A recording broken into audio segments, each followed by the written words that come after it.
भारत माता कई बजिए, भारत माता कई बजिए,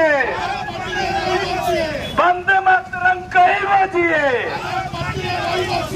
बारिपदारे VHP और बजरंग दल पक्षरु सर्ज जागरण यात्रा। विश्व हिंदू परिषद और बजरंग दल पक्षरु बुधवार दिन एठारे सर्ज जागरण यात्रा नाम नामित एक बड़ धरणर बाइक रैली आयोजित हो जाइछि। बाइक शोभायात्रा शहर परिक्रमा करिबा परे स्थानीय स्टाडियम सम्मेलनी कक्ष ठारे एक सभा मध्य अनुष्ठित हो जाइछि।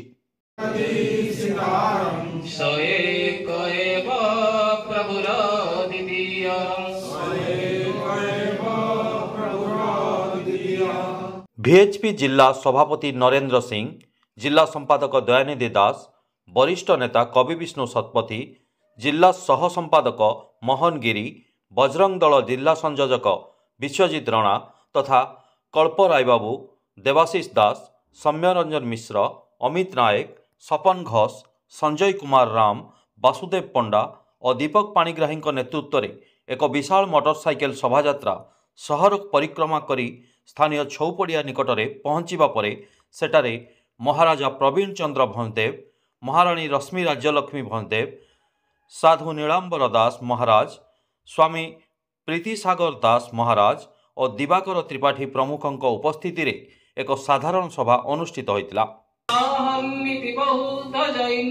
मनोरंजन मिश्र मु जने भारतीय और सच्चोट हिंदू।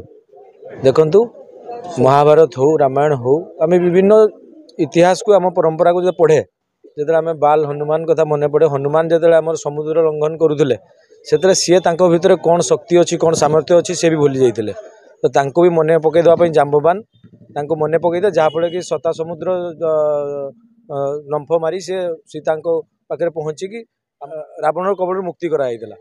से ही भाव में भारत वर्षर हिंदू हूँ कि बांग्लादेश हिंदू हूँ कि पाकिस्तान हिंदू हूँ हिंदू मान भितर जो शक्ति अच्छी जो सामर्थ्य अच्छी आज हिंदू मैंने भूली जाइए। हिंदू मान से शक्ति सामर्थ्य को मन पकईदेवाई विश्व हिंदू परिषद और बजरंग दलर ए शोभायात्रा जहाँकि हिंदू मान भितर शक्ति सामर्थ्य को पुणी थे जागरण कर हिंदू मान होता अत्याचार उपर कार्यानुष्ठान हम एवं जो विधर्मी माने भी जो माने आम कौन जाति धर्म भी संप्रदाय विरुद्ध केवे भी नुहे किंतु हिंदू मान विरुद्ध से जेकोसी संप्रदाय होता ना कहीं जो हिंदू मान विरुद्ध से जाऊब तो हिंदू मान को जागरण करवा आमर हूँ लक्ष्य।